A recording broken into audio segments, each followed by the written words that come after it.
Nous vous proposons maintenant une grande évasion, cap sur l'un des plus beaux villages de France. Helbourg, à La Réunion, offre un condensé de la culture créole grâce à son patrimoine quasi disparu du reste de l'île. Creusé dans le Piton des Neiges, c'est aussi un écrin de verdure hors norme avec des paysages à couper le souffle. Anaïs Barthes et Mathieu Alonso.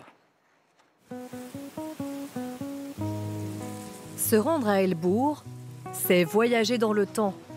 Au XIXe siècle, lorsque les familles bourgeoises quittaient la chaleur du littoral pour la fraîcheur du cirque de Salazie et ses cases créoles raffinées. Au cœur de l'île, l'ancienne station thermale est aujourd'hui un incontournable des guides touristiques. Charmant petit village de montagne.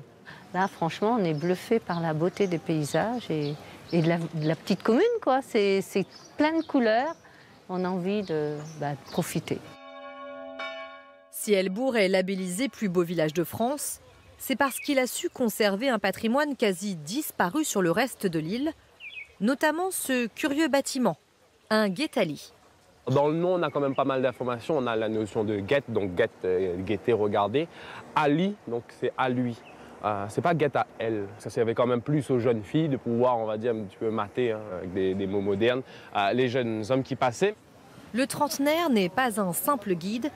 Il veille avant tout sur un lieu emblématique, l'une des plus belles demeures de Helbourg, la maison Folio, propriété de sa famille. C'est du jasmin. Ouais, ça c'est jasmin. Devenu un musée dans les années 90, mais où vit toujours sa grand-mère, Solange, 97 ans. C'est plus agréable qu'un EHPAD. Hein? Ça c'est sûr. Et puis là, je peux voir les gens, je peux voir mes petits-enfants. Avec son mari, à la fin des années 60, ils achètent et restaurent la bâtisse en ruine et créent ce jardin créole remarquable. L'amour des vieilles pierres, c'est elle qui l'a transmis à son petit-fils. Quand on faisait les visites, ils nous suivaient, presque à tenir le bout de la jupe. Le seul problème que j'avais à l'école, tous mes profs ils disaient que j'étais une pipelette, j'étais un bavardeur. Maintenant, je suis payé pour ça. Ça me rassure qu'il trouve son bonheur dans cette maison. Hein? Vous êtes fiers? C'est même pour elle une victoire, car pendant des décennies, faute de travail, les jeunes partaient rejoindre les grandes villes côtières.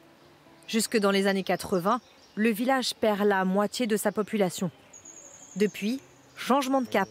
La nouvelle génération fait revivre le hameau de 2000 habitants, à l'instar de Nicolas, pour qui Helbourg est bien plus qu'une carte postale. C'est aussi le goût et la cuisine. La saucisse de Salazie, c'est un pilier de la cuisine réunionnaise et cette charcuterie une institution qui a failli disparaître il y a 3 ans faute de repreneurs. Alors Nicolas s'est formé au métier, a repris l'entreprise familiale et ne compte plus ses heures. Je suis le dernier ici qui fabrique lui-même ses propres produits. Mais si on perd tout ça, Salazie, on n'a plus rien. Faire perdurer les traditions, c'est aussi ce qu'est venue chercher Maëva en s'installant ici.